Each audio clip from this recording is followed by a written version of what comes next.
I'd like to welcome you to Coprolalia. It's a pleasure to be here. We're recording live from the ashes of Western civilization. I'm joined by Big Boy G. We're surrounded by rubber ducks and other complete absurd shit that we produce en masse. Rubber ducks and taxes, my boy. That's Western civilization in a nutshell. Dude, Tibetans love taxes. It's like one of the first rules of Buddhism is taxes. Oh, yeah? That's not a Western thing, man. What's the tax-free threshold for Buddhists when they don't own any possessions? If you move around too much, you have to pay tax. If you sit in a meditation pose, then you don't have to pay any taxes. You know how there's that we're just diving on here, folks.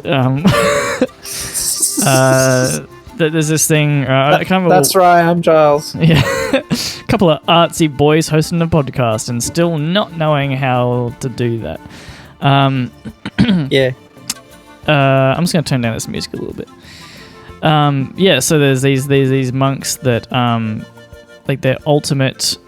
What do you call it? The ultimate sign of their inner peace or whatever, or their ultimate goal, the final kind of thing that they do is mummify themselves. Oh, I've seen that. Yeah. Yeah. They seal themselves in this tiny little rock tomb, and they drink and eat these things that basically like chemicals and or sap from a tree or something like that. Jesus, really need to do my research before I talk about something like this. No, but I still know what you're touching on here, yeah. And there are also counts of people putting themselves in boxes with like a small breathing tube that are buried underground with the bamboo stick poking up above the dirt. And then I think they're meant to ring a bell. Yeah, and yes. when the bell isn't heard for a certain amount of time, they just pull the stick out and then cover up the hole, so they can drift off into dream worlds without realizing they died or something like that. Huh. Would probably be the most trippy experience. Like after only after a few hours of being underground, the like that. The ultimate psychedelic experience. Yeah, right. Sure. You're like there's accounts of people in solitary confinement in prison just like completely losing their minds once you're kind of deprived of most of your senses in a way. Totally. It's torture. It's pretty much torture. Yeah. For the unconsenting mind anyway. If you've done it to yourself, you can be pretty keen on it. Yeah. But if you don't want to be there and you're usually someone who requires stimulation, it drives you mad, totally. It's funny how we have demonstrations like that. We have demonstrations of the power of the human mind, more the power of the human mind over the human mind, like how much control we can take of our bodies and of our mind, and what we can actually achieve. We have so many amazing examples of that, and yet people still just can't fucking get their shit together. or they laugh at the idea that like you can even achieve anything with your brain. Yeah. Meditation. I don't need that shit. Yeah. Yes, absolutely. you do. Enlightenment's like a joke to a lot of people. Oh yeah. I mean, you know what? Fuck it. I've barely even tried meditation or anything like that. I'm always like, I got my red wine. I don't need that shit. I'll just drink myself to death. Hell yeah. I've heard that some alcoholics like to create bathtubs filled with wine. They lie down in it and they just let it all sink into their bloodstream through their skin until they die of alcohol poisoning. And every 6 hours, they have to ring a little bell. Yeah, they have to ring a bell. And once the bell stops ringing, all the other alcoholics come in and start drinking the wine that's mixed with their blood, and it's said to be the ultimate high for their friends. For all you kids listening at home, definitely try that one at home.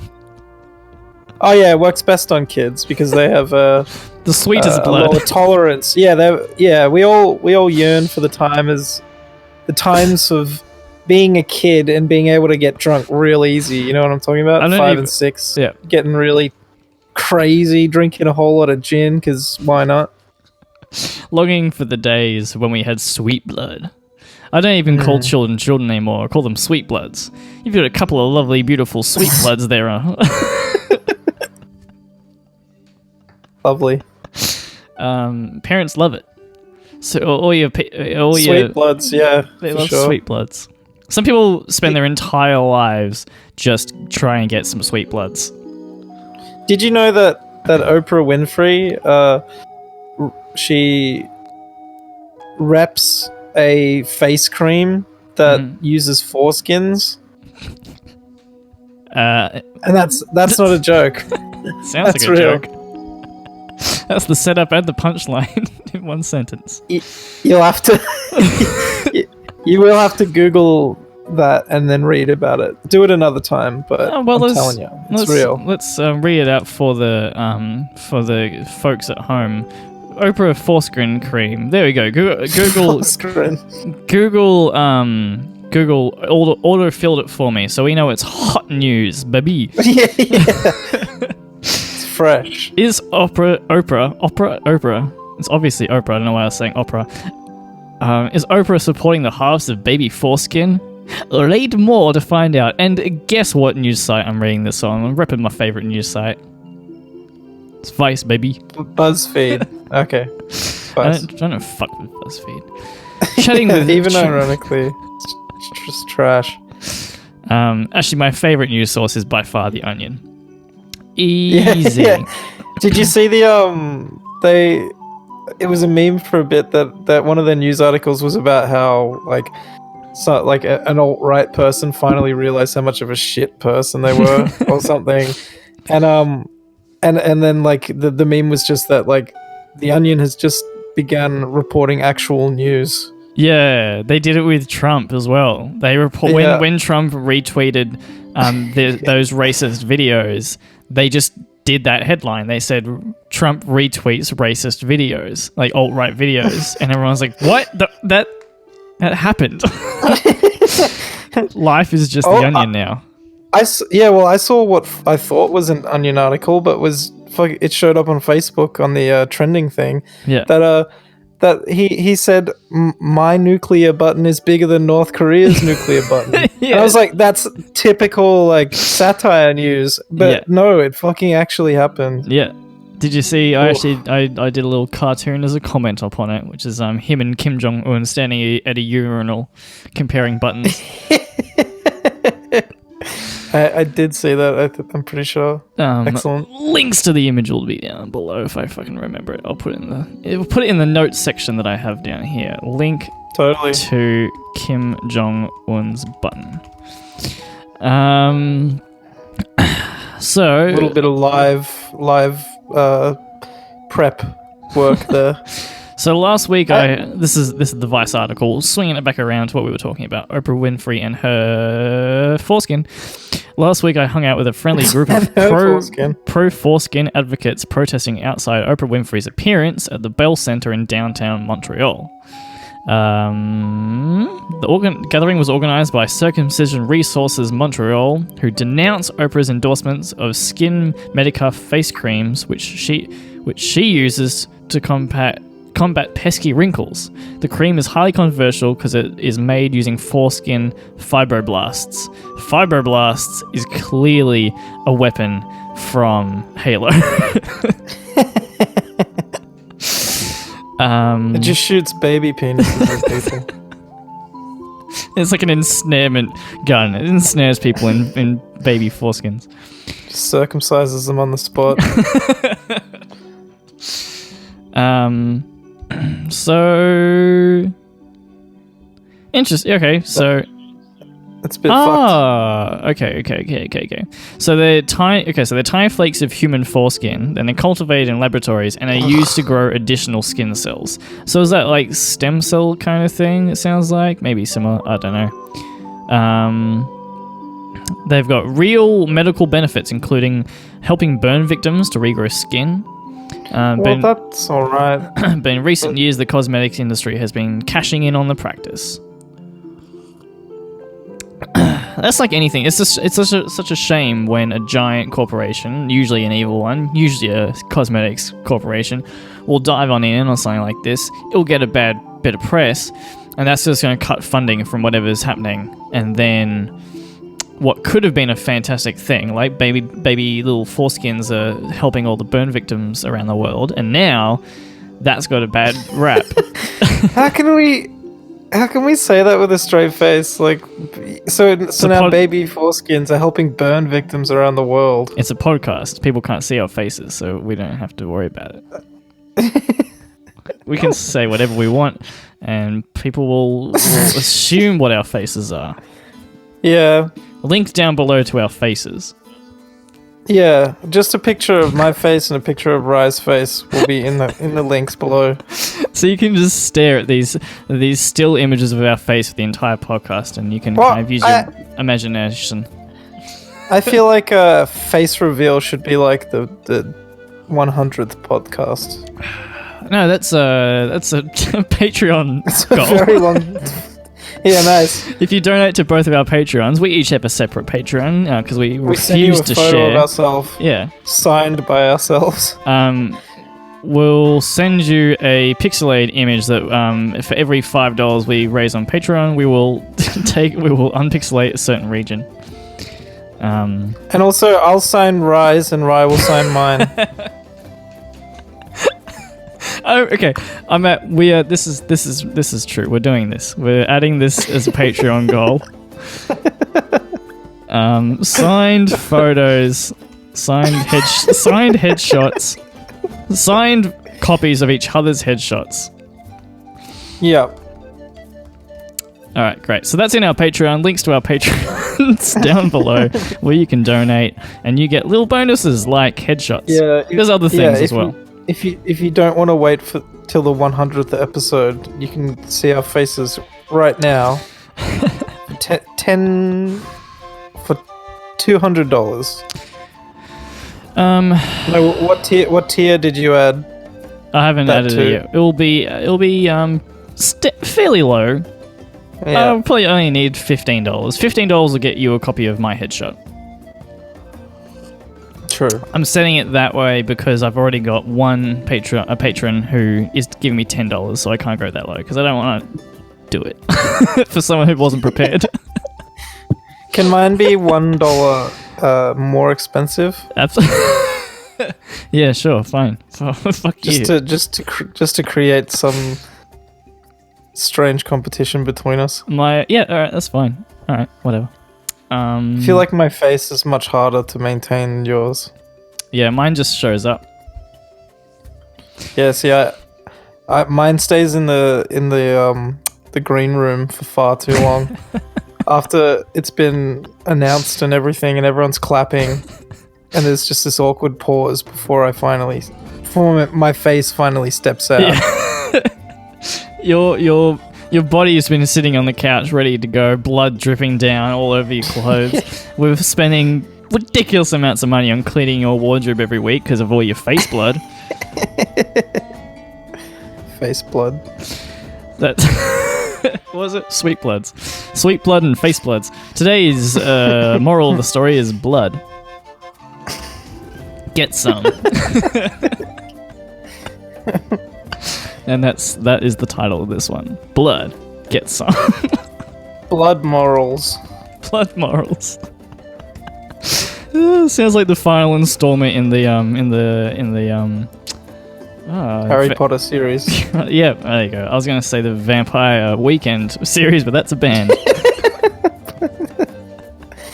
They should come out with a new album. The best-selling novel series, Vampire Weekend, final installment, Blood Morals. Get some. Anyway. Well, we kind of go off topic there, but baby foreskins. I'm not sure if we're going to dive too much further into baby foreskins. Yeah, it's done. We've revealed Oprah as a baby foreskin. What? She rubs them on her face. Why are people so protective of foreskins though? There's foreskin advocates. That's the thing that I find hilarious is pro foreskin advocates. Well, Well, by the same token, what is people's obsession with cutting off the ends of people's dicks? Yeah, well, absolutely. So, fighting to stop people cutting baby dicks is probably more relevant than a movement to make sure that all baby dicks are cut. Don't you think? Actually, this sign says his body, his choice. Say no to circumcision. I was about to say, like, why is it? I was going to say, like, why are we only talking about the men? And then I remembered men, the ones with the penises. There are female versions of genital mutilation. Yeah, but they're not doctor sanctioned things that get recommended to new parents. Upon birth. That's a whole dark can of worms that we don't need to get into right now. And it's religious usually. Yeah. Like if you're not Jewish and you're in a Western country, there's no reason to be circumcised. Yeah.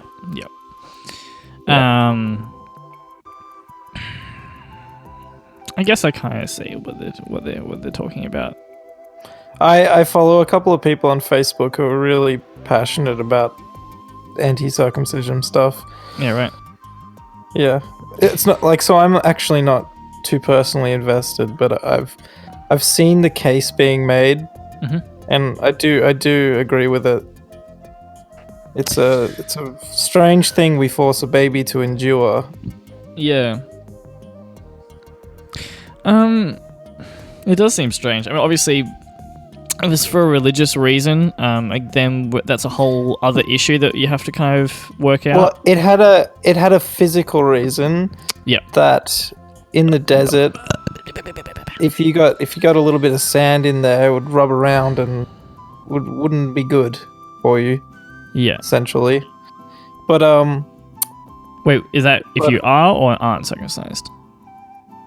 If you aren't circumcised, sand can get trapped in your your flaps. Jesus. In your flappy bits. Oh, that's no fun. Yeah. It just sounds like the least amount of fun. Yeah, that's why they cut it off, because they're just like, fuck it. Right. But it's mainly to connect you to a Jewish culture. Yeah. In Western civilization when it takes place. Yeah. Yeah. We don't have sandstorms in Australia. Oh, maybe we do. Yes, we absolutely do. Just not where we live. Out in the desert for sure. There's a lot of desert in this country that it's like mostly desert. I haven't seen any of it. Yeah, I was having a little chitty McChat to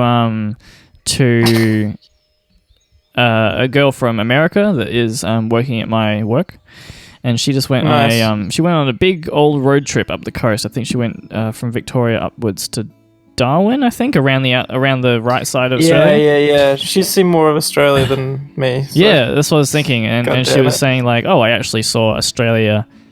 She was like, I thought Australia wasn't what it was portrayed as overseas, but it's like, oh yeah, once you get out of Victoria, it's totally different. Obviously there's parts of Victoria that look like Australia, but like all the postcards, every postcard you see is all the rest of it. And down here it just feels like Britain almost. Not that I've been to Britain, but it's got that feel. Even the accent, especially in Melbourne, I think is much more British than when you go up to like Queensland, New South Wales, stuff like that. It's much more the Australian you'd expect to hear. Right. Yeah, you do get a lot of British stuff in this state. Like even our architecture is like quite influenced by the English. Yes. Is that due to, I'm not sure what the ages are of the cities though. I'm wondering if Melbourne's kind of one of the older ones. In Australia? Yeah. No. You remember Malden, yeah? Yeah. That's Australia's first notable town. Oh, really? Malden? Yeah. Huh. In Victoria? Yeah. Oh, wow. Well, there you go. There's a little bit of history for the folks at home. If you want to know more about Australia. Just quickly Google it. First notable town. Anyway. Yeah. Man, we've dived through some foreskin knowledge. We've hit up some Australian history. What an educational podcast it has been today. What? Educational podcast it's been today. And it's 4:20. I was gonna say, but you definitely handled that well. Couldn't have been handled better, if I do say so myself. Malden has been assiduously preserved. Many buildings authentically restored. So we're into that shit. We're into preserving stuff.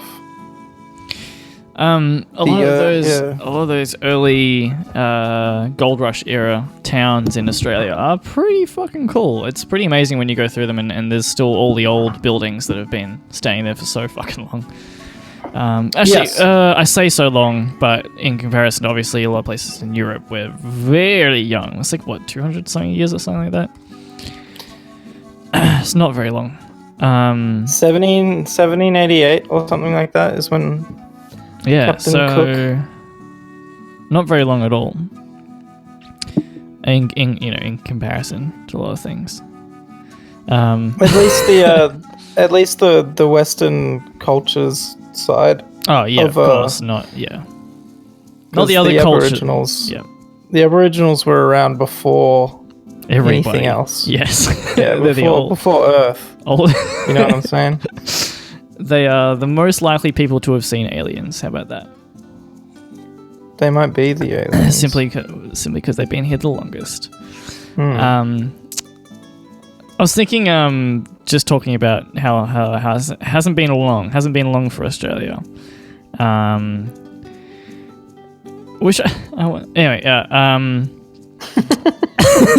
Nice little segue. But yeah, I was just thinking the other day about the comment like, well, that's a bit before your time, isn't it? When you say like you listen to the Beatles or you listen to what's another band, Django Reinhardt. When I was playing in a gypsy band, and I would talk about jazz from 30s and 40s and stuff like that, and people were like, "Oh, wow, that's a bit before your time. How do you know about that stuff?" I was like, almost everything that's ever happened is before my time. So it's a bit of a ridiculous comment. Yeah, but you could also say to them, "Isn't it a bit before your time as well?" If anyone was say like, oh yeah, I was there. I fucking smoked a bong with old Django, old Django Two Fingers. We called him. I cut off one of his fingers. Yeah. You made the joke. It's good. I was gonna follow it up, but no, you fucking nailed it. Yeah. There will be a point, just for anyone who's listening, there will be a point in the podcast when I will get sick of the ironic air horn. But so stay tuned for that day. It'll become unironic at that point. You can go through waves that way. That's true. So if I just stick with it, it'll come back a baby. Yeah, it will refresh itself as funny by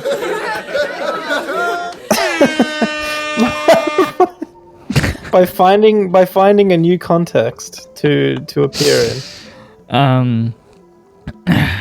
My soundboard is unlabeled, so I know the air horn button, but I can't remember what the other buttons do. So, anyway. Excellent. Surprise for everybody. That's what this podcast is really all about. It's about surprising ourselves and you. What? Sorry for headphone users. I was trying to make a loud, sudden noise the way that a surprise might function. Yeah, I would like to play with the dynamics of this podcast a bit more in terms of volume, but I am not comfortable shouting in my tiny apartment where the people will hear. Fair. I'm in No, what are you talking about? We're in the ashes of Western civilization. We're not in a tiny apartment. By this apartment, I mean this tiny compartment of space and time that we call ourselves reality. Yeah. That we dwell in. The rest of reality is infinite in all directions and all time and all space. sorry, you just you misunderstood what I meant by small compartment, small apartment. And there are bandits nearby, and that's why you don't want to yell. There are time bandits. Time with bandits messages, and space warriors, and then with messages from the Infinite Man, and they're just looking for people to talk to, and yeah, obviously you don't want that. Oh yeah, so there will be no shouting on this podcast. Only deep thinking. What about the thought people? The ones, the ones who also have messages from the Infinite Man. The ones who dwell in the consciousness. The consciousness. You should somehow turn that into a little comic. A conch shell. You know what I'm talking about? No idea. Explain for Those me big, and anyone listening. Big conch shells that you like put over your ear and you can hear the sea. Ah, yeah. I know what a conch is. Yeah, consciousness. That's right. Yeah, there's something in there. You could yeah, okay. You could. I could do it. Yeah, you could do it. So yeah, there's nothing worse than somebody suggesting an idea, trying to be really helpful. And this is actually, I'm not saying this is what you just did, but it's more something that your parents do. And mum has definitely come out with like an idea, like, oh, here's the idea for your next comic or your cartoon. And I'm like, I don't know what to do with that, and I don't want to just say I don't know what to do with it because that seems rude. I'll just be like, yeah, sweet. I've had something similar, but not exactly the same. One time, I showed my mum this like incredible drawing by like MC Escher or something. Yeah. And she saw it and she said, "Oh, is this one of yours?" And I was just like, "Fuck off." Yes, No, absolutely. No, this is not one of mine. God damn. Yeah, no, I've had that with music before as well. I've shown people something and they'll say, "Oh, is that your track?" And I was like, it'll be like a Flying Lotus track or something like that. And you're like, "Fuck yeah, what the fuck are you doing?" Yeah. It's almost more insulting. Or it's like a wake up call. Like they're not listening. Suddenly you suddenly become aware that like they don't really understand what you do. Yeah. I mean, like, I don't expect them to either. I just prefer sincerity. Like, if you don't get someone's stuff, then you can just be like, I don't get it. That also is a bit of a throwaway, though. People can say, I just don't get what you're doing. And I think, well, fuck you. You're not trying. But I don't know. Getting it. Yeah, let's discuss what they even mean by getting it, right? Do they mean, do they feel anything at all from it? Yeah. Do they mean that? Do they understand the underlying formula or principles upon which you make the thing? I would say some people obviously will use it as a way out of saying it's a placeholder for I don't like it, and that's just being an asshole. However, I think more when they say they don't get it is they aren't allowing themselves to get it, and that can be somewhat their fault and also somewhat the artist's fault. Just in terms of barrier of entry. An example would be like jazz. Obviously, a lot of people, almost everybody likes jazz to a degree, but won't. Nobody gets it. Understand what kind, if they do like jazz, because jazz is such a versatile.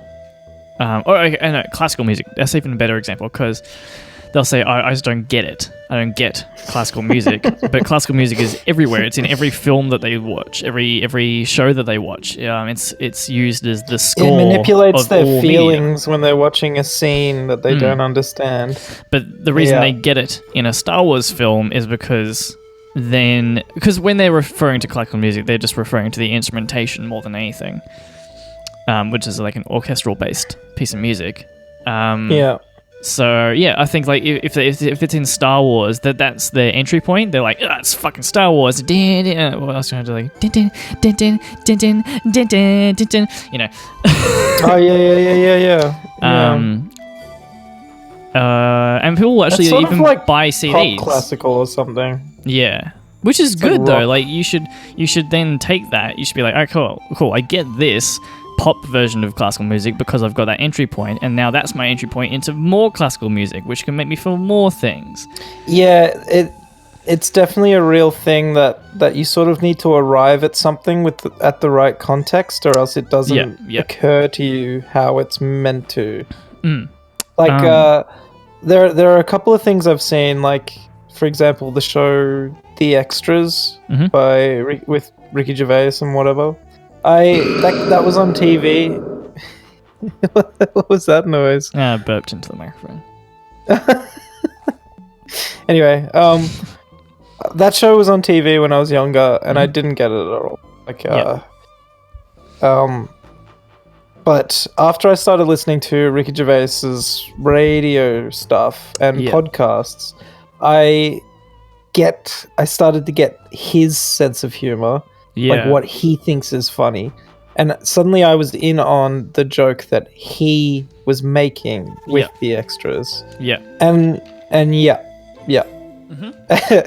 You'll even do it with I got it after that. You'll do it with bands. Like you'll listen to some early discography, and you're like, this is hard to listen to, garbage. And then you'll listen to their popular release that comes later on in their career, and you go like, oh yeah, this is good. You won't even know who it is. Yeah, exactly. I did that with trying to think of a name actually. I was gonna say Kanye, but that's not true. That was a different kind of situation. I don't know, but yeah, although no, Kanye works because you must have heard a lot of Kanye before you finally really became a fan of his. Oh, actually, no, yeah, you're right. Good point. Becoming a fan took Yeezus. a particular context. Yeah, Yeezus. Yeezus was my entry point, which is possibly a funny entry point because that's probably the most dividing record between a lot of people. But that sounded more my style of music, and then that introduced me into more of his poppy stuff. Yeah. So my point was going to be though that like. Entry point is really, really important for a lot of people. For art, it's really important for art, and for anything. I think it's definitely a phenomenon. I'm not sure if it's something that needs to be understood. If depending on the kind of art you're doing, in fact, you might deliberately rebel against the concept of an entry point. Yes. I don't think it's necessary for art. However, you definitely have people who know that they're making a song that is an entry point. Mm-hmm. Or you have bands like Radiohead who go, we fucking can't stand our most popular song that will forever be the biggest song they ever did, which was Creep on their first album. Yeah. But we'll still demand to sue over people. You look at the stats. Oh, it wasn't a real sue, but keep going. You look at the Spotify stats, and it's their most listened song. Yeah. So like, still, you can't get away from that entry point that they created for themselves. Yeah. Inadvertently, the guitarist was trying to sabotage that song, and then it became like this fucking defining thing that they did. Yeah. Two thoughts on that. One, you can't choose how the audience is going to react. You can try your best to communicate something, but once it's in their hands, you can know when something's going to be a hit or a big song. for sure. But like, you will never be 100% sure what people are going to take off with, you know? So you might think, okay, this is going to be the hit. This is going to be my single. I'm going to play this one as my single. It's going to get the hype going. Fuck yeah. And then everyone else is like, meh, this is okay. But then it's like the last track in your album that you kind of threw on at the end just to make the time longer. And everyone's like, this is the fucking one. And it's like, well, what the fuck? I totally misread this. I don't know what people are thinking anymore. But also, totally agree. You don't need an entry point. What frustrates the fuck out of me though is when people don't have an entry point, but still expect people complain to but still people to expect people to jump on willingly as if there was an entry point. So a good example is, again, with the classical music, because you'll go to these fucking things that are held. I've been to a fair few of them because of Nikki, my partner, for those listening. I'm trying to explain what I'm talking about more, because I realize that we just fuck around. we don't go into enough detail. Yeah. I have thrown names out willy-nilly before. Yeah. And Anyway, so for the audience, going to classical musical concerts that are held in the fucking most amazing halls that I've ever been in, that are designed by amazing architects and artists and have all the money in the world thrown at them, and there'll be such a small audience in there for an amazing act. I'm not even saying that the acts are less important or anything like that, though obviously culturally there are more important musical forces happening that don't get as much money thrown at them. Like dance music would pale in comparison in terms of money, except when you go into like giant concerts and shit like that. However, there's a couple of different people. Sorry, there's a lot of like people who are DJing who I'd say don't really deserve the money that they get already. Oh, for sure. there's that in every sector. Anyway, my point was though that these people will complain, and I've heard this from people who put on shows and other. Most importantly, is the other fans. So not to generalize, but it'll be usually older people, like 40 plus, will be sitting in the audience with a program, and I'll sit near them and they'll lean over and kind of complain like, oh, it's good to see a young person. No one comes to these shows anymore. It's such a shame. We pour so much heart and soul into all this, and look at this amazing place. Look at this amazing act that we're here to see. And why don't people come and see our classical music shows? And to that, I say, because there is no fucking entry point for the younger generations who don't know. I saw a really good example of a good entry point, though, from, I think it was like a New York-based symphony. And their program was more like a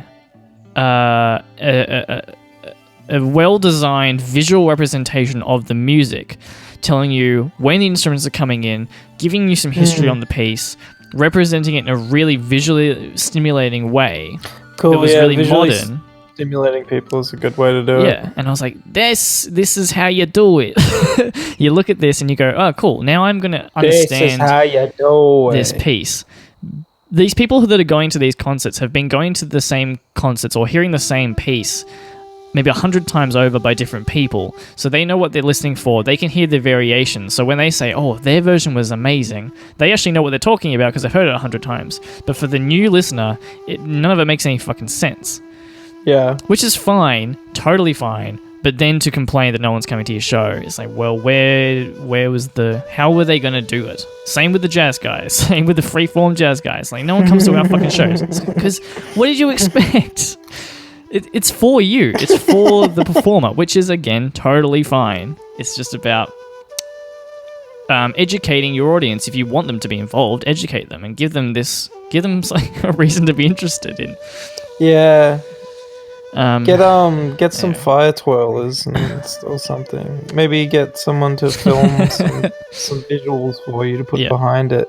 That said, some audience love to have to dig for it, and I think memes is a good example. People love to have to really fucking know what they're talking about to get the meme. Yeah, you know? to be on the in circle or whatever it is. So anyway. Went off on a bit of a rant, but that's good stuff. That's my 25 cents. Do you know where that expression comes from? The 2 cents? No idea.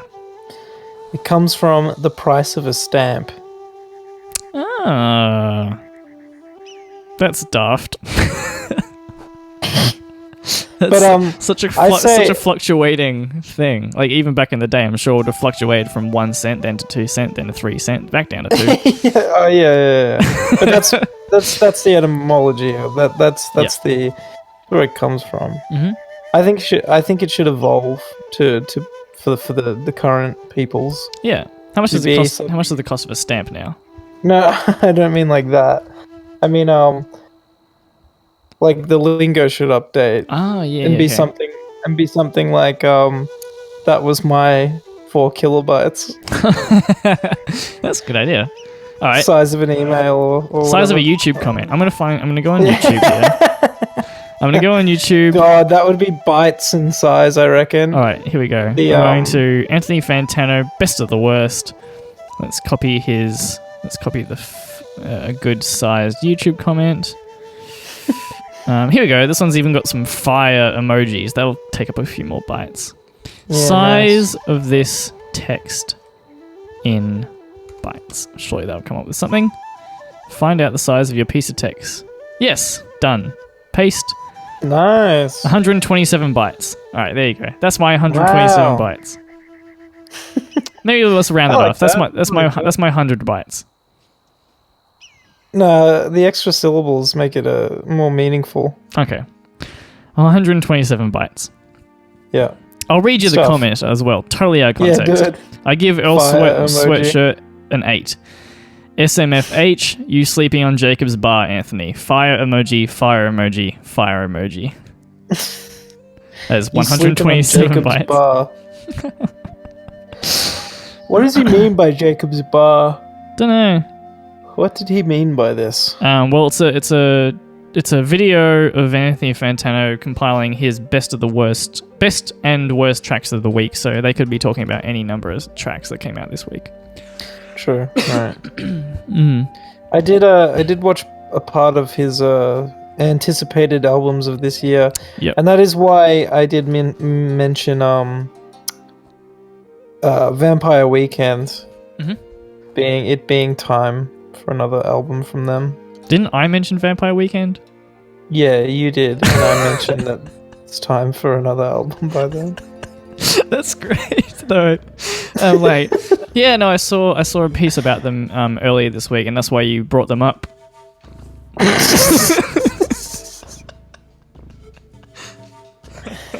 That's why what you were saying made any sense at all to me, because I had that reference point. Yeah. See, entry points, baby. Entry points and reference points. That's great, though. We've started our own. We've updated some lingo today. I'm putting it in the document. That is entry point going to be a new expression for doing it?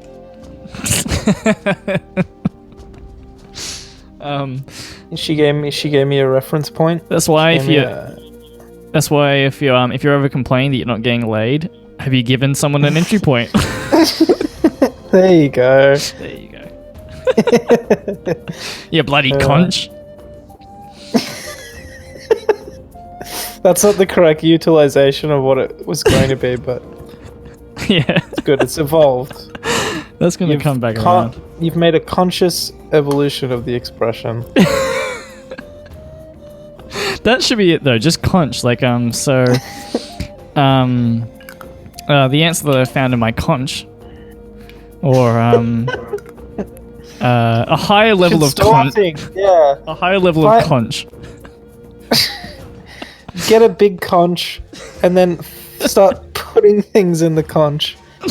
Like, fill the conch with things, and then you can always say, oh, I've probably got some in my conch, or I'll take a look in my conch. To enjoy this show, I think you really need to be in the right level of conch. So I suggest smoking some weed and get yourself a nice relaxed conch.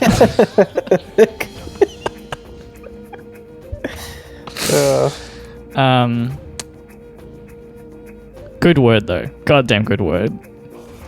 Totally a bad word for the thing, though.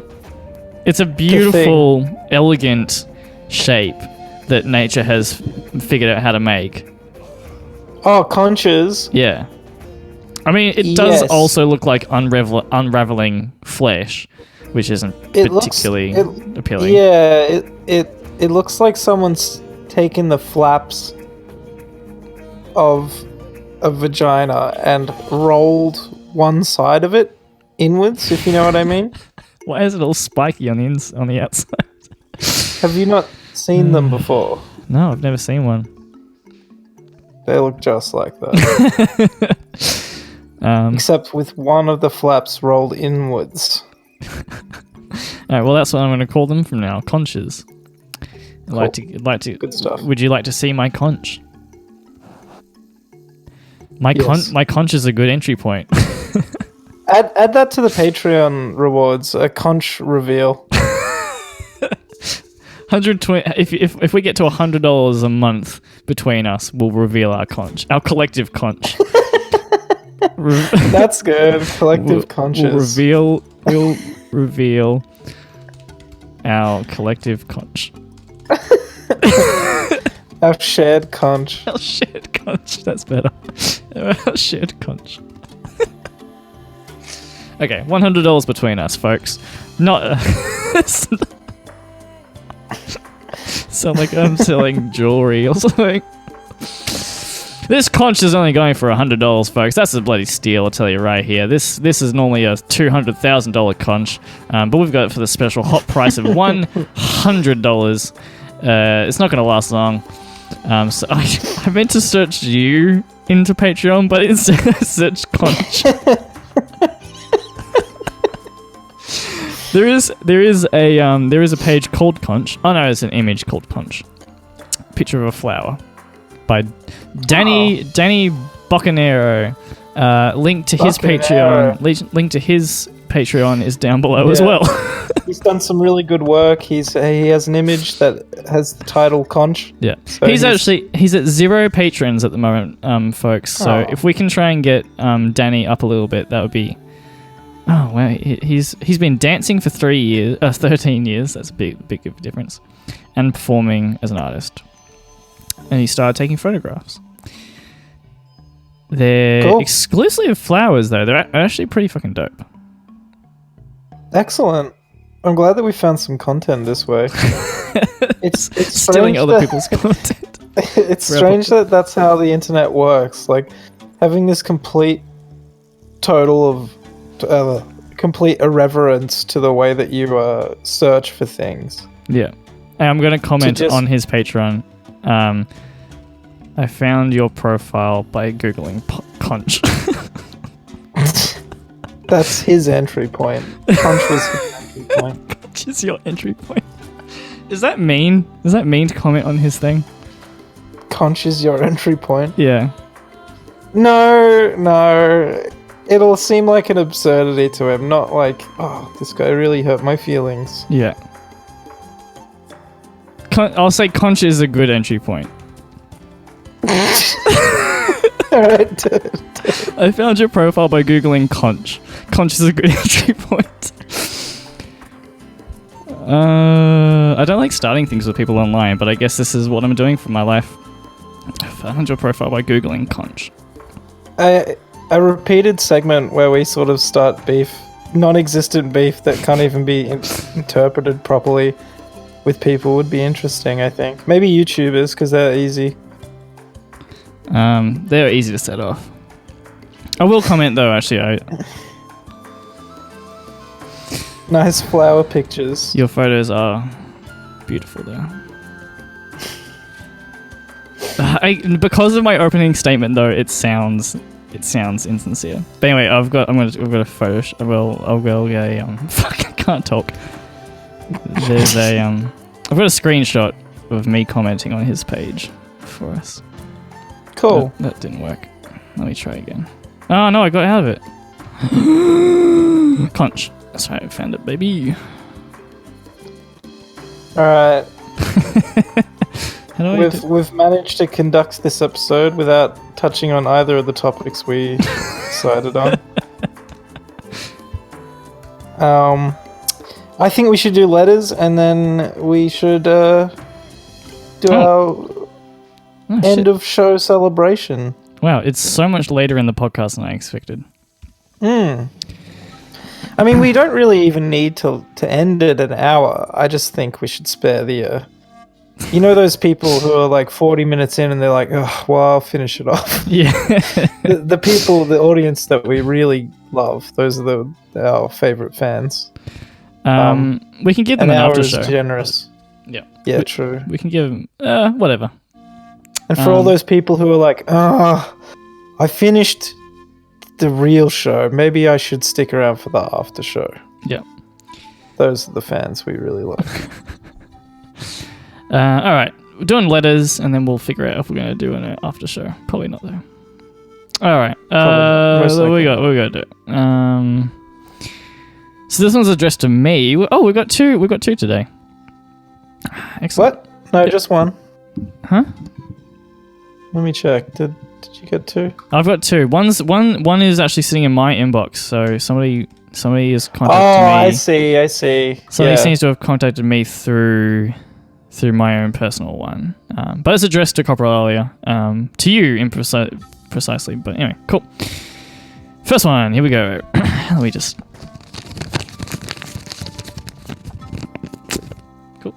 There we go. That's a letter opened for you. I swear this is for you. I think this is for, like, directly about you.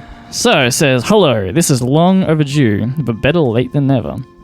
I was at a bar and we made eye contact. I thought this was a consent for me to meet you out the back and have children. You mean sweet bloods. They mean sweet bloods, right? I'll just correct that. Okay. Let me get my pen. You gotta... Okay, yeah, because it's a real letter.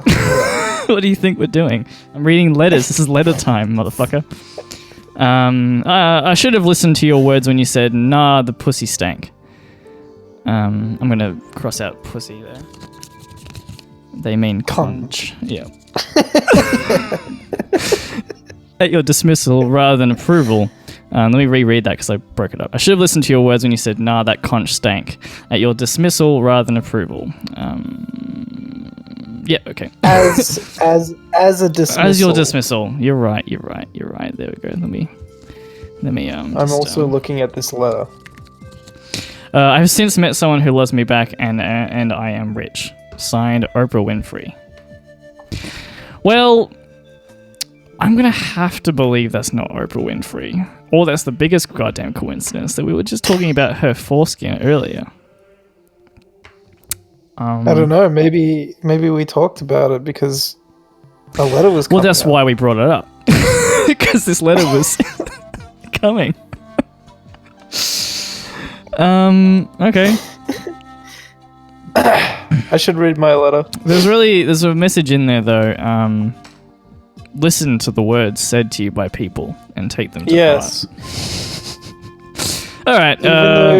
Even though you may be excused for missing non-verbal cues, a very clear message like "Nah, the pussy stank." That's a no. That's a big fat no, everybody. That's a non-consent. All right, here we go. Giles, here's the letter addressed to you, and let's just get that one. All right, Giles, read away. Oh, hello, G. Dotty, which is my name in certain circles. I am writing to you on behalf of the school class that I teach. It doesn't matter where we are, as you all have never heard of our town. We have really enjoyed your podcast and have found your wisdom a suitable replacement for the philosophy class we can't afford. My students have decided to all wear earrings similar to yours in solidarity for your pain. That feels good. One student has a question for you. Dear G. Dotty, do you believe happiness is obtainable, or is its worth to humanity in its symbolism as a beacon in which to strive towards? Wow, it's heavy. Thank you so much, Big Boy G. I will answer that. I just want to finish this person's letter. Thank you so much, Big Boy G. We look forward to the next episode, Ms. Anderson. Oh, teaching a good class there, Miss Anderson. If that's a big old question for old big boy G over here. So let's see. Let me break this down. Do you believe happiness is obtainable, or is its worth to humanity in its symbolism as a beacon in which to strive towards? It's a little broken, but I'll fix it. These are primary school kids, as far as we can tell. Or at least younger children. I consider happiness to be contentness with how you're feeling and how and your day-to-day tasks, essentially. Happiness is not exactly like joy. It's not a feeling of elation where you are so happy that you just explode or something. Happiness is contentness, I'd say. So perhaps this is also much more based on your expectations of life rather than your actual situation. Yes, if you can actually look around and say, you know what, it's not what my dreams predict, but this is entirely something that I can live with. That's at least how I believe you can obtain happiness. Yeah. Because you might actually then feel really good about yourself when you can actually properly realize you are where you want to be. However, is its worth to humanity in the symbolism as a beacon in which to strive towards? I also agree with, or I don't know if that's the right way to answer it. It has worth to humanity as a beacon to strive towards, for sure. Yeah. And I think everyone does use happiness as a beacon. But what they don't realize is that you can't be happy with yourself by, like... It's like starting a war for peace. Yeah. You can't be happy while deciding that you're going to try and achieve happiness, because it's like they're in opposition of one another. I think to want something you don't have, and to also feel contentness with what you do have, though you can't have them simultaneously. Yeah. So it's really a good thing to strive for goals in life, for things that you know make you happy, I guess, like things that you find pleasurable and pleasant. You know, yeah, or things you register as the best way to be living. Yeah, while also trying to while also trying to constantly work on your own mind and how it perceives the surroundings. Yeah. If you have an unclear mind, you sort of fail to even register what you are experiencing and what is happening around you. So as long as if you see happiness as a beacon to be strived towards, you may actually miss the happiness that you are experiencing by contentment with what you currently have. It's good music to end on right now. Well, you bloody know. That's a good bit of wisdom from old big boy G Dotty. Also, I don't know anything, so stop using this podcast as a teaching method. It's entirely I was going to say negligible, but that just means nothing at all, really. What is the word you're looking for? Neglectful to your responsibilities as the irresponsible. teacher. It's irresponsible. Yeah. It's fitting that we don't know the word irresponsible. Yeah. We've got a minute left, so I guess we'll just say this has been Coprolalia, your favorite podcast. That stuff works. People just start doing things that they... I saw on Steam, a game said, download the pre-order now, with a big exclamation mark. And I was like, does that actually work? People read that and go, oh, well, I've been told to do something, I better do it. It probably at least gets their attention. There's something to be said for pretending to be larger than life until you prove yourself. Like, just pretend you're big top shit. I don't necessarily. Fake it till you make it. Yeah, fake it till you make it. I don't know if I necessarily agree with it, but I definitely know it's something that is said. It's a thing, and probably has some sort of value in some way. Here's some more wisdom for this class. Yeah. Just because it works and it's legal doesn't mean you should do it. Because you might be another Harvey Weinstein. that is good advice. All right. We've been Coprolalia. Links to our Patreons are down below. Links to Danny Boccanegra. I'm not sure how to pronounce his last name. Conch boy. I don't mean to be insulting. Like it's simply a bit. I'm simply being an idiot. You're gonna define him by the single image, his single conch image. He titled it Conch. And it's a flower, right? So he's Yeah. He's made a mistake or something. Anyway, that's my 127 bytes. We'll see you next time, boys. This has been our 500 megabytes.